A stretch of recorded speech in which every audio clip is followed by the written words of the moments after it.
செய்தியை பார்த்து வருகிறோம். வரும் 27ஆம் தேதி தமிழக முதலமைச்சர் மு.க. ஸ்டாலின் சென்னை புறப்படுகிறார். தொழில் முதலீடுகளை ஈர்ப்பதற்காக முதலமைச்சர் மு.க. ஸ்டாலின் அமெரிக்கா செல்கிறார். முதலமைச்சர் 17 நாட்கள் அமெரிக்க பயணம் மேற்கொள்கிறார். வரும் 27ஆம் தேதி முதலமைச்சர் மு.க. ஸ்டாலின் அமெரிக்கா புறப்படுகிறார். தொழில் முதலீடுகளை ஈர்ப்பதற்காக முதலமைச்சர் மு.க. ஸ்டாலின் அமெரிக்கா செல்கிறார். இதுகுறித்த கூடுதல் விவரங்களோடு இணைகிறார் எமது செய்தியாளர் ராஜேஷ். வணக்கம். தற்பொழுது முதலமைச்சர் மு.க. ஸ்டாலின் 17 நாட்கள் அமெரிக்கா பயணம் மேற்கொள்ளவிருக்கிறார். இது குறித்தான விவரங்கள். வணக்கம். தமிழக முதலமைச்சர் மு.க. ஸ்டாலின் அவர்கள் வரக்கூடிய 27ஆம் தேதி அமெரிக்க பயணம் மேற்கொள்ள இருக்கின்றார்.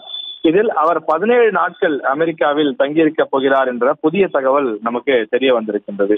அதாவது தமிழகத்திற்கு தொழில் முதலீடுகளை ஈர்க்கக்கூடிய வகையில் தமிழக முதலமைச்சருடைய இந்த அமெரிக்க பயணம் அமையும் என்று ஏற்கனவே தொழில்துறை அமைச்சர் டி.ஆர்.பி. ராஜா காலையிலே தெரிவித்திருந்தார்.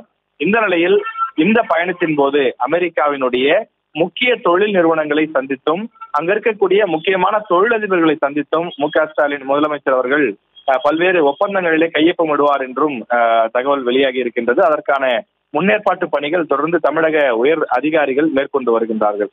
இது தொடர்பான அந்த எத்தனை நாட்கள் அவர் செல்வார் என்ற தகவல் வெளியாகி இருக்கிறது. 17 நாட்கள் செல்வார் என்ற தகவல் வெளியாகி இருக்கக்கூடிய நிலையில் ஏற்கனவே இந்த ஆண்டு ஜனவரி மாதம் தமிழக முதலமைச்சர் முதலீடுகளை ஈர்ப்பதற்காக 10 நாள் பயணம் மேற்கொண்டிருந்தார். அதாவது ஸ்பெயின் நாட்டிற்கு சென்று வந்திருந்த அவர் அதே போல மற்ற சில நாடுகளுக்கும் சென்றிருந்தார்.